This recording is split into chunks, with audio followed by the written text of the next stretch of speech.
अस्सलाम वालेकुम ख़वातीन व हज़रात, उम्मीद है कि आप सब खैर खैरियत से होंगे।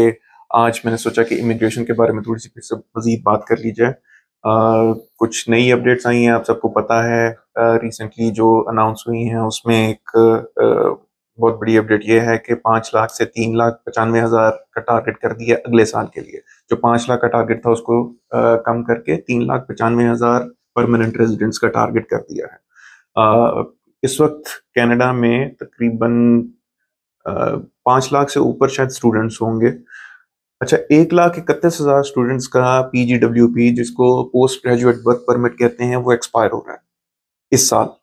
और एक्सपेक्टेड ये है कि 70,000 स्टूडेंट्स को 2024 के एंड या 2025 के शुरू में पहले 1-2 महीने के अंदर अंदर तक 70,000 स्टूडेंट्स को डिपोर्ट कर दिया जाएगा कनाडा से, या वो खुद चले जाएंगे या डिपोर्ट कर दिया जाएगा कनाडा से।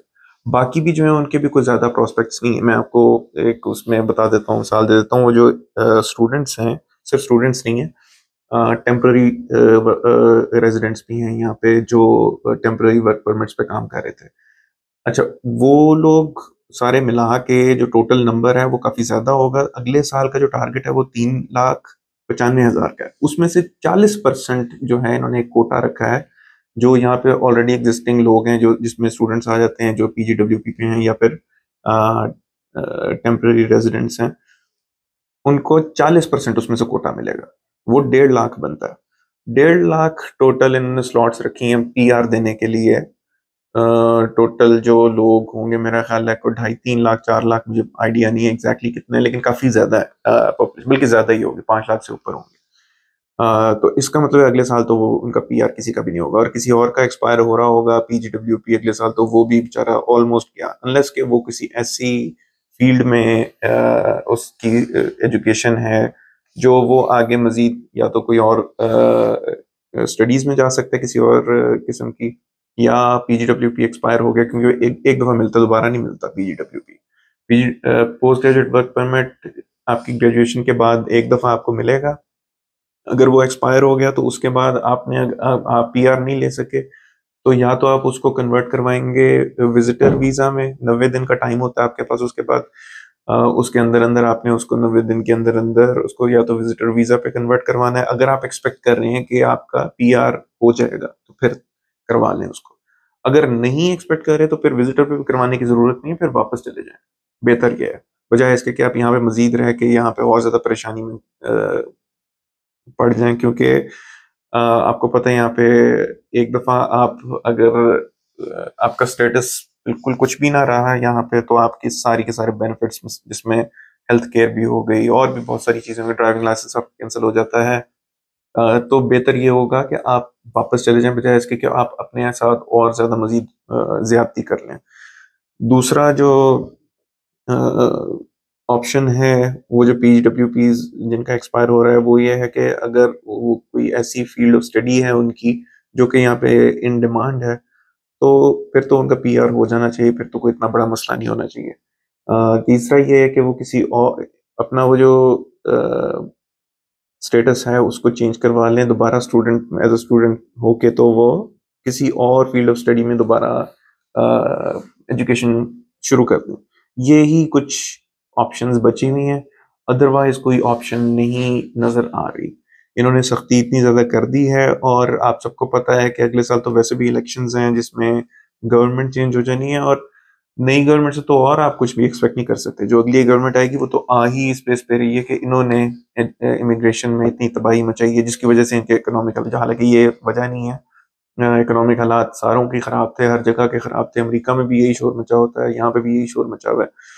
अ, मेरा जाती तौर पे यही मशवरा होगा आप सबके लिए, जो जिनका एक्सपायर हो रहा है, बजाय अनलेस के कोई ऐसी सिचुएशन है आपकी कि आप अगर वापस चले गए और वहां पे कोई खुदा ना खास्ता कोई आपके साथ ज्यादती हो जाएगी, आपको जान का खतरा है या कुछ इस तरह से कोई मसला है पीछे बैक होम, उस सूरत में आप आई थिंक अपने लॉयर से बात करें यहाँ पे कि वो क्या कर सकते हैं, तो वो डेफिनेटली आपको कुछ सजेस्ट करेंगे।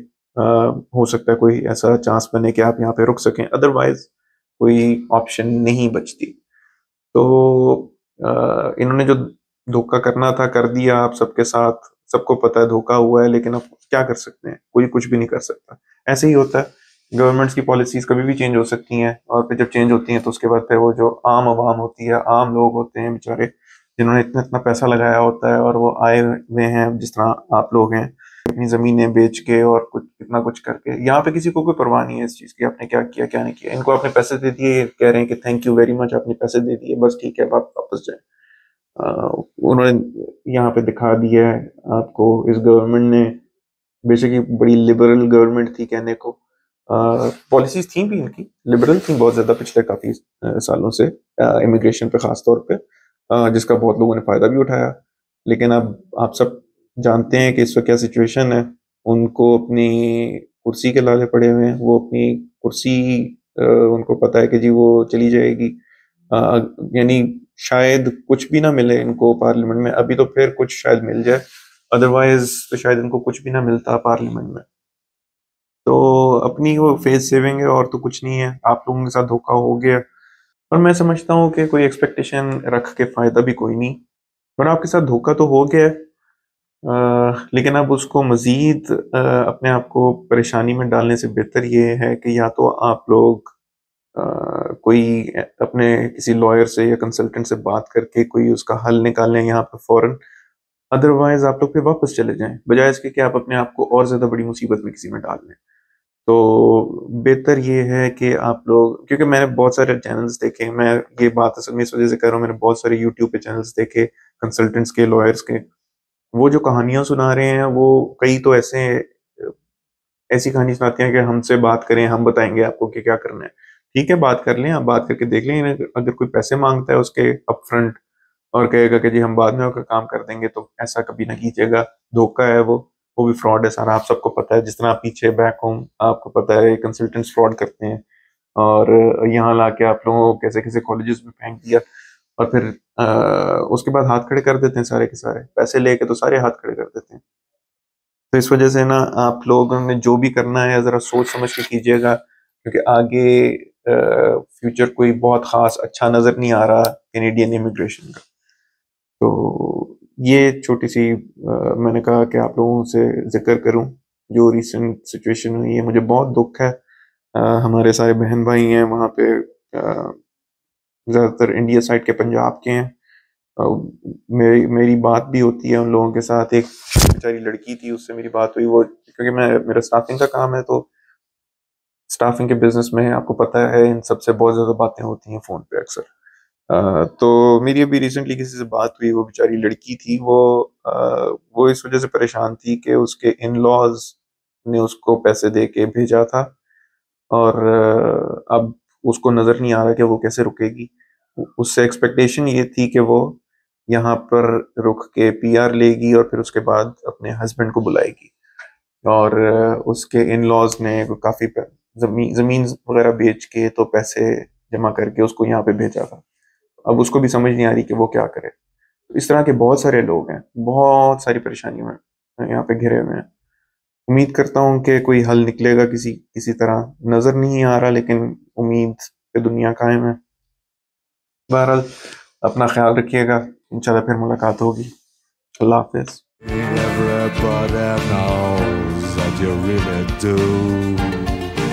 Everybody knows